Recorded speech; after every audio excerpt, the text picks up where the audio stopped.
If you're eating, enjoy your meal. I wish you a good day, that everything goes well, and enjoy the video. Get comfortable and pay attention to this story. Welcome to This Explainer. Today we're looking at a visual summary of the bizarre, highly contrasting, and frankly surreal aftermath of one of history's biggest financial crimes. I'm talking about the 2016 Bitfinex cryptocurrency exchange breach. But, what actually happens after the hackers get caught? As we'll see today, the fallout is this incredibly strange mix of cold hard justice, absolutely staggering sums of stolen money, and, of all things, internet influencer culture. Okay, let's dive into this with a direct look at the perpetrator himself. He stated that he knew what he was doing was wrong, but he did it anyway because he didn't care about anyone but himself. That's a direct translation of a quote from Ilya Lichtenstein, the hacker who recently received a 5-year prison sentence. In a highly unusual move, he actually posted a video statement on the social media platform X from prison on December 19th. It's a dramatic confession where he aggressively takes sole responsibility for the crime. He essentially looks dead into the camera, reading what appears to be a prepared statement, and just admits to hacking Bitfinex and laundering the stolen funds, stating point blank that he only cared about himself. Section 1. The Prison Confession. Now, to truly understand why Lichtenstein is speaking out so forcefully from behind bars, we have to look at a pretty stark contrast.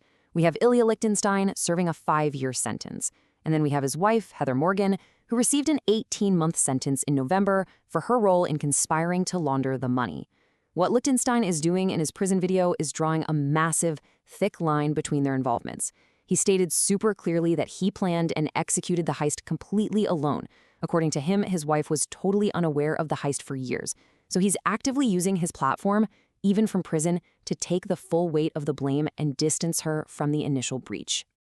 Now, what's really interesting here is how Lichtenstein addresses other rumors swirling around this high-profile case. Because of the massive scale of the hack, Netflix actually released a documentary series about the couple. And apparently, the documentary suggested his father might have been involved. Lichtenstein uses this moment of confession to deploy some deadpan humor, shooting down those Netflix insinuations by plainly stating that his dad is not a hacker and can't even figure out Instagram, let alone execute a historic crypto heist. It's a highly personal defense broadcast to the entire world. Section 2. The $12 billion hack. We need to transition our focus away from this personal family drama for a second and look at the staggering real-world scale of the crime they actually committed. $119,754. This massive number represents the exact amount of Bitcoin stolen during the 2016 exchange breach. When we talk about cryptocurrency hacks, this remains one of the most significant events in the history of the space. 8 years ago, when the breach actually happened, this amount of Bitcoin was worth millions of dollars. A massive sum, undoubtedly. And this brilliantly illustrates the sheer gravity of the situation today. That exact same cache of 119,754 Bitcoin, it's now valued at over 12 billion US dollars. Let that sink in for a second. $12 billion.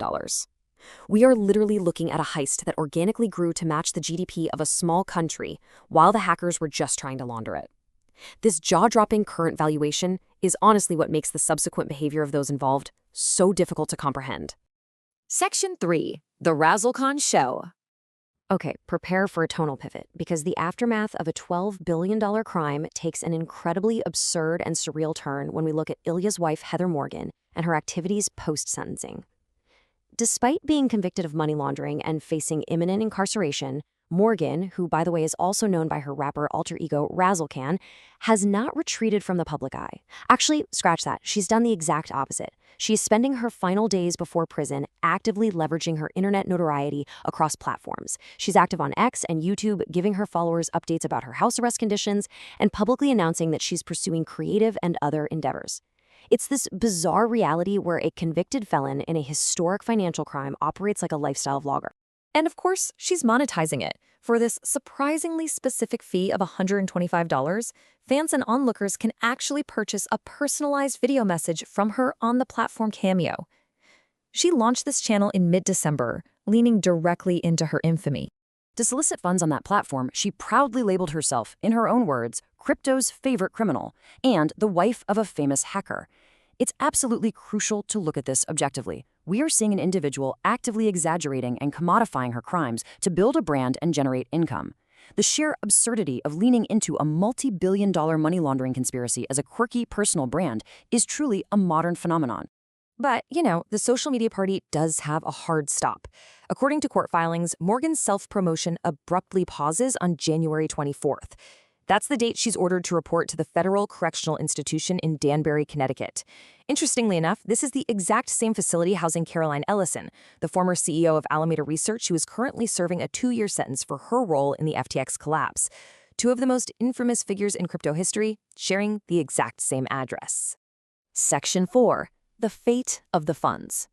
Let's move to and see how this builds a picture of resolution, shifting our focus back to where it really belongs, the victims. The Department of Justice seized these massive assets back in 2022 as part of their investigation into Lichtenstein and Morgan. So the crucial point is how this timeline perfectly contrasts Morgan's internet antics with the impending legal resolution for the people who actually lost their money. Let's walk through it. On December 13th, Morgan launches her Cameo to sell videos. Then reality hits on January 24th when she reports to Danbury Prison.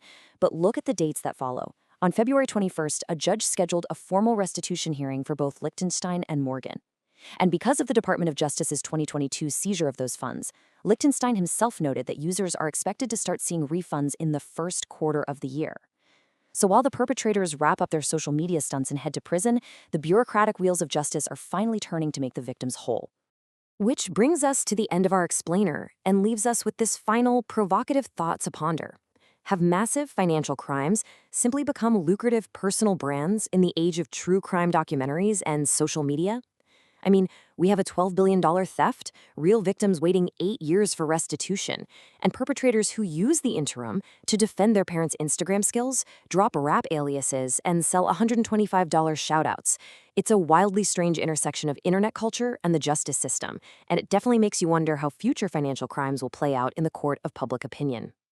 Thank you for joining me for this explainer. I really hope it brought some structure and clarity to an incredibly complex and surreal story.